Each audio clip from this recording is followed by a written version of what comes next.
Hello, my name is David Lelimoy Tuitwaik, Presidential Fellow. In attempt to answer our week 2 assignment, where we are asked to provide a viable conflict resolution mechanism to help Bustani and Edeni resolve their conflict and secure what we call a peaceful environment. So in my view, from the background knowledge that I've gone through and also from my personal experience, I believe adopting a strategic peace building could be the way out. And what this process really tries to do is what we call, number one, do a proper conflict analysis. So this is upon the work of identifying first what is the source of the conflict. Is it really the issue about the boundary or the resource in the boundary? And helping them also understand the issue of boundary has been, a no man kind of land when it's come to definition. However, because now it's a bone of contention, it is upon them to understand that it belongs to all of them. This analysis will also help us to understand who are the parties really involved. And in the parties involved, we must also understand who are greatly involved, who are the catalysts, who are the passive, who are the active involvement. Who are these that are lead conflict initiators? Who are the drivers, in other words?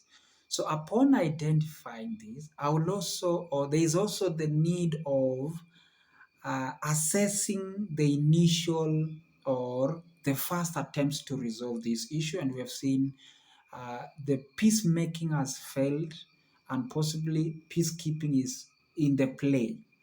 So once I have identified that, now the next thing is to help these two parties proceed to what we call mediation and arbitration. So the reason why we are really advocating for, or in my view, mediation would be the initial step, is that you will have bring on board all those that are greatly involved, help them understand the source of the conflict, and how best this could be even arrested within our own understanding. Help them also contextualize the danger and the disastrous impact they have gone through by involving themselves in the war, and that in the war all of them are losers, and invite them to a reflection of a win-win solution.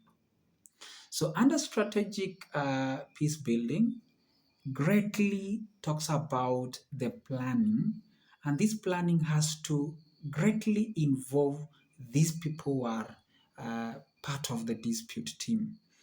Now, because it's about issues of boundary, and the critical thing from analyzing is the resource within, it is also the incumbent to help them understand that if this resource is managed and extracted, and then we put a plan of ensuring it benefits all of them between the two countries, then it becomes a common treasure. Then at the end of the day, they will own the boundary and it will form part of them.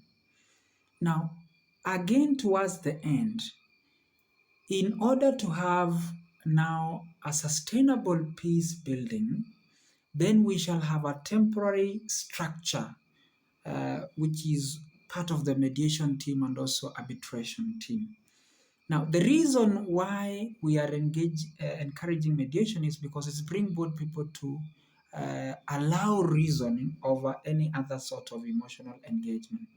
And lastly is about activating the arbitration, because we really need to have what we call a peace agreement, which means it will have highlighted all the challenges they've been going through, the conflict they have managed, and the formula on how to manage the resource and how beneficial it's going to be to all of their members. So basically, that what I feel could be the direction to be taken in order to resolve this conflict. Thank you.